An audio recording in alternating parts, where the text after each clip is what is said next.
What's it like at the 75th commemoration of D-Day in Normandy, France today? Well, we'll hear from one of the few remaining veterans of the battle and one of my good friends coming up on the Hot Zone. This is the Hot Zone. Engaging with the news in a whole new way, international war correspondent Chuck Holton brings insight into areas of crisis and lets you help those affected.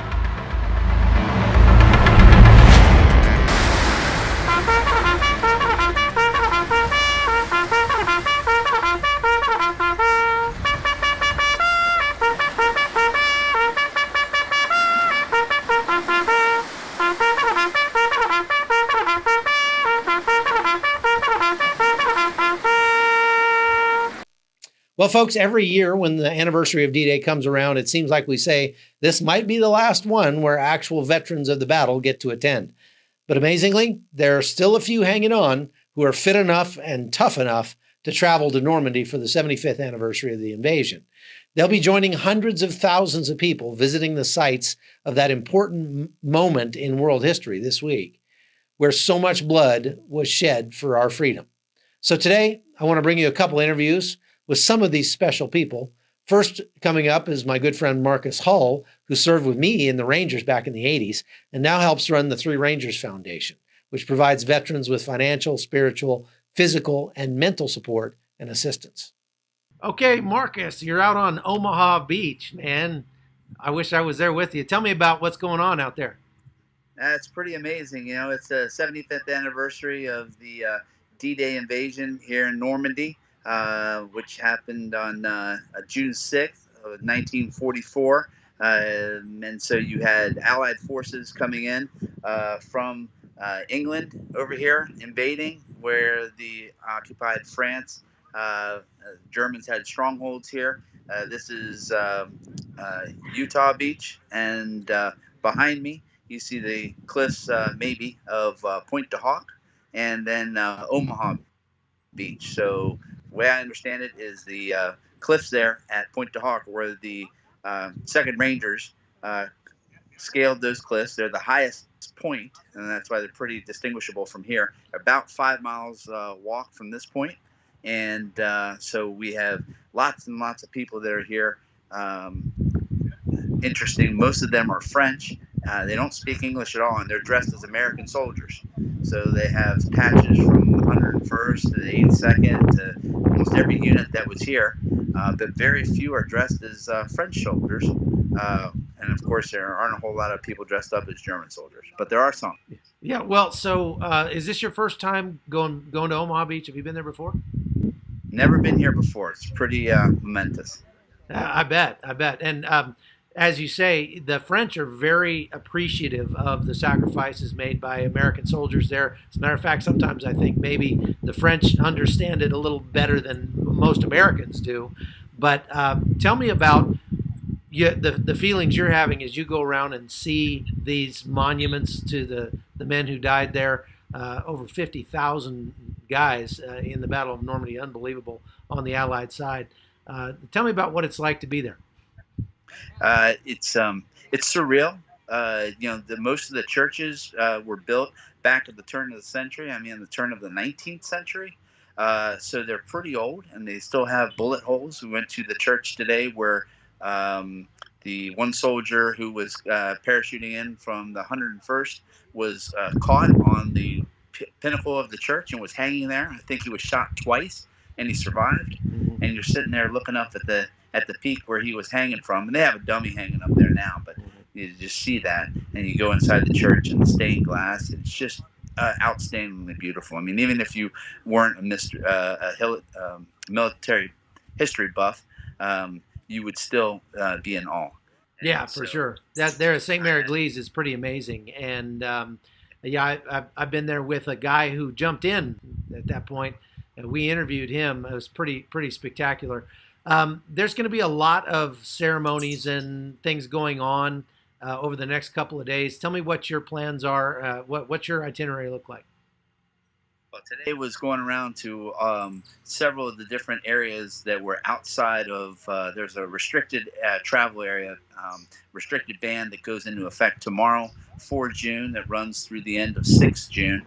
That's to help with the security details that are coming in advance for the arrival of the United States president, French president, and I think representative from the UK as well.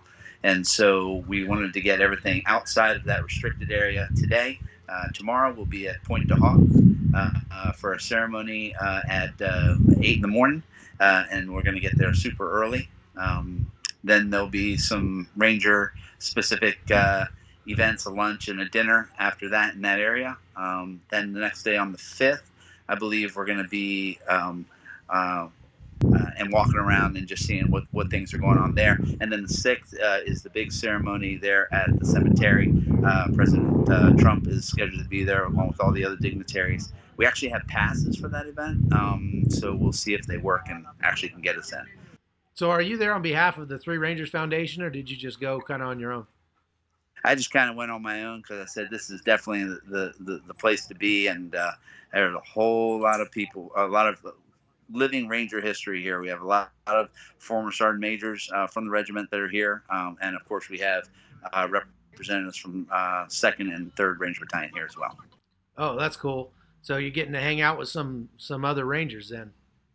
Absolutely. I haven't done it yet, but tomorrow is going to be the first day of it, and I think we're staying at a place just south of Juno Beach, which is the easternmost, I guess, limit of the invasion. I believe the Canadian forces landed there. So up there, it's kind of like down here where they have, you see almost every house has an American flag, and then right underneath it a flag of like the 82nd Airborne, 101st, just any and lots of other units. Up there, it's primarily the Canadian flag is everywhere, and same thing. They have pictures on the street representing what happened here and what the picture looked like back in 1944, and then you can look down the street and identify windows and shapes and buildings to see, oh man, this was taken right here on this spot. It's really yeah, that is really cool. I've seen a couple of those plaques on the sides of walls and stuff up there where you look at that and you can see all the rubble and destruction from after World War II, and then you can see the exact same building and identify the corner and the walls and all that. That's pretty awesome. I love some of those pictures.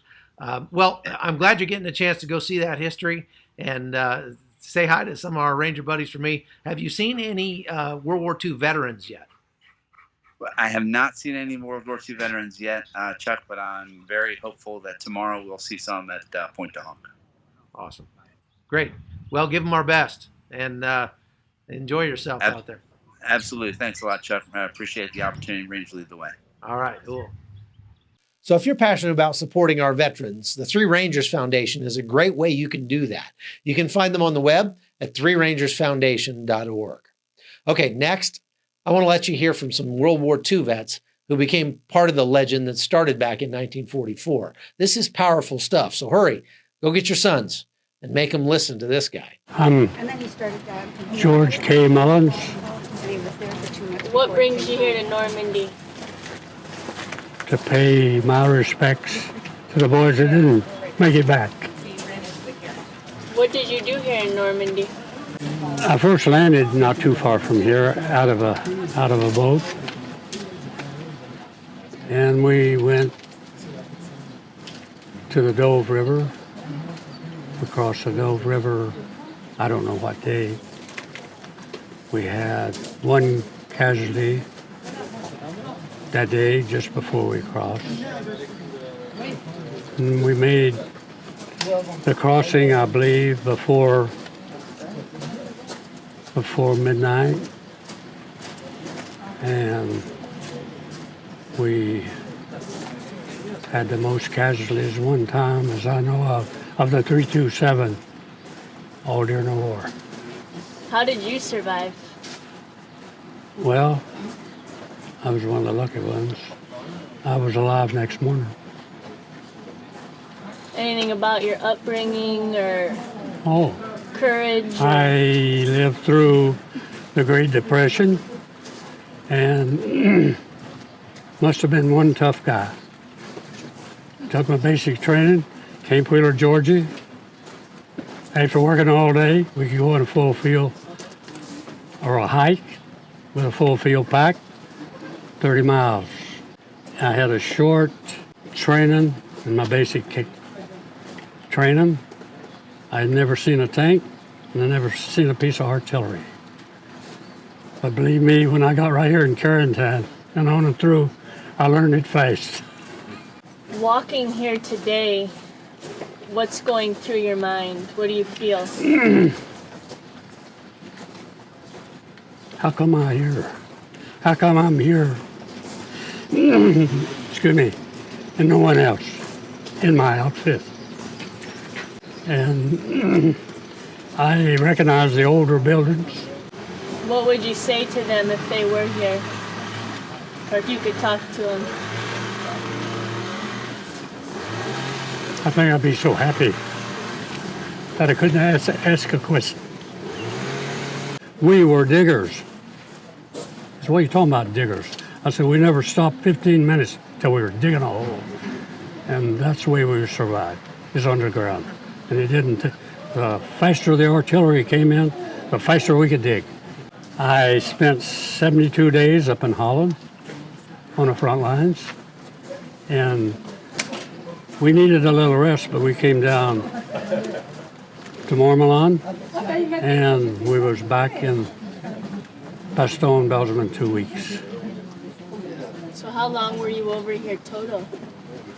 How long was I in the first time I went in the Army, I was in 2 years, 2 months, and 11 days.